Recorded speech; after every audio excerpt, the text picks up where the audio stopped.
আসসালামু আলাইকুম। আল্লাহ সূরা কিয়ামার ৩১ নম্বর আয়াতে বলেছেন, ফালা সদ্দাকা ওয়ালা সল্লা, তারা ঈমান আনেনি এবং সালাত আদায় করেনি। তারা বিশ্বাস স্থাপন করেনি এবং সালাত আদায় করেনি, নামাজ পড়েনি।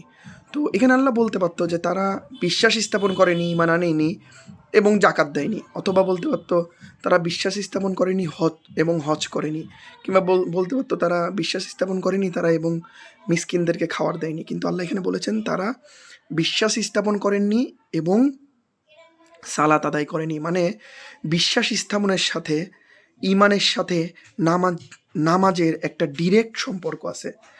যার বিশ্বাস আছে তার নামাজ আছে।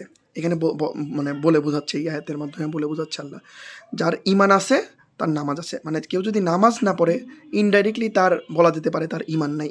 তো নামাজ এতটাই আমাদের জন্য গুরুত্বপূর্ণ।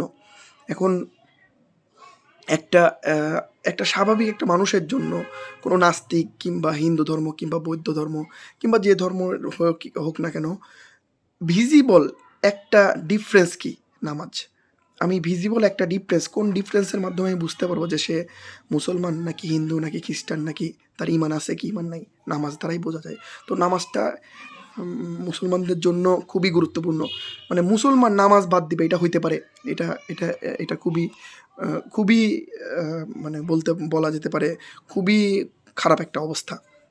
তার ঈমানের অবস্থা খুবই খারাপ, খুবই করুণ যদি কেউ নামাজ না পড়ে। তো একটা এক্সাম্পল বলা যেতে পারে যে ইবলিশ এবং আদমের কাহিনী তো আমরা সবাই জানি। তো ইবলিশ এবং আদমের কাহিনীতে যখন আল্লাহ আদম আলাইহিস সালামকে সৃষ্টি করলেন, তখন ইবলিশকে বলা হলো যে, ফেরেশতাদের সবাইকে বলা হলো, ইবলিশকে বলা হলো যে তোমরা সিজদা করো। তো ফেরেশতা সবাই সিজদা করলো, কিন্তু ইবলিশ সিজদা করেনি। সে কি বলছে? সে বলেছে যে আমি তাকে সিজদা করব না, সে মাটির তৈরি, আমি আগুনের তৈরি, আমি তার থেকে বেটার। তো সিজদা করা, মাথা নত করার সাথে একটা বড় বিষয় হচ্ছে অহংকার। ইবলিশ কি করছিল? এখানে অহংকার করছিল। আল্লাহর একটা কথাতে অবাধ্য হয়েছিল। তো একটা বড় পরিচয় হচ্ছে সে অহংকার করেছিল, সে তার মাথা নামায়নি। মাথা নামানো মানে হচ্ছে ইনডাইরেক্টলি সে অহংকার করছে। তো ইবলিশ মানে আদম আলাইহিস সালামের কাছে মাথা নত করেনি, আল্লাহর একটা সৃষ্টির কাছে মাথা নত করেনি। আর আমরা কি করতেছি? আমরা স্বয়ং সৃষ্টিকর্তার কাছে মাথা নত করতেছি না। তাহলে ইবলিশ কত বড় অহংকারী ছিল আর আমরা কত বড় অহংকারী, এবার একটু চিন্তা করি। ইবলিশ তো শুধুমাত্র আদম আল্লাহর সৃষ্টি একটা, ইবলিশও একটা সৃষ্টি আল্লাহর। তো এক সৃষ্টিকে সেজদা করেনি। এটা কত বড় অন্যায় কিংবা এটা কত বড় অহংকারের কাজ। আর আমি স্বয়ং সৃষ্টিকর্তার কাছে মাথা নত করতেছি না, তাহলে এটা কত বড় অন্যায়। আল্লাহ আমাদের এই কথাটা বোঝার তৌফিক দান। কত বড় ডিপ স্টেটমেন্ট, মানে কত বড় একটা বিষয়। আবার দেখেন, ইবলিশ আদমকে কয়বার সেজদা করেনি? মাত্র একবার সেজদা করেনি। আর আমরা যদি ফরজটাও হিসাব করি, প্রতিদিন 5 ওয়াক্ত নামাজে 34 বার, 17 ওয়াক্ত নামাজে 34 বার সেজদা হয়। 17 রাকাত নামাজে, 5 ওয়াক্ত নামাজে 17 রাকাত ফরজ নামাজে 34 বার সেজদা হয়।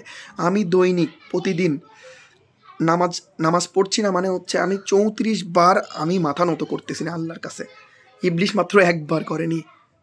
আর আমরা স্বয়ং মুসলমান, আল্লাহর সৃষ্টি, স্বয়ং আল্লাহর কাছে সিজদা করতেছি না এবং প্রতিদিন 34 বার আল্লাহকে সিজদা করতেছি না। তাহলে এটা কত বড় অন্যায়।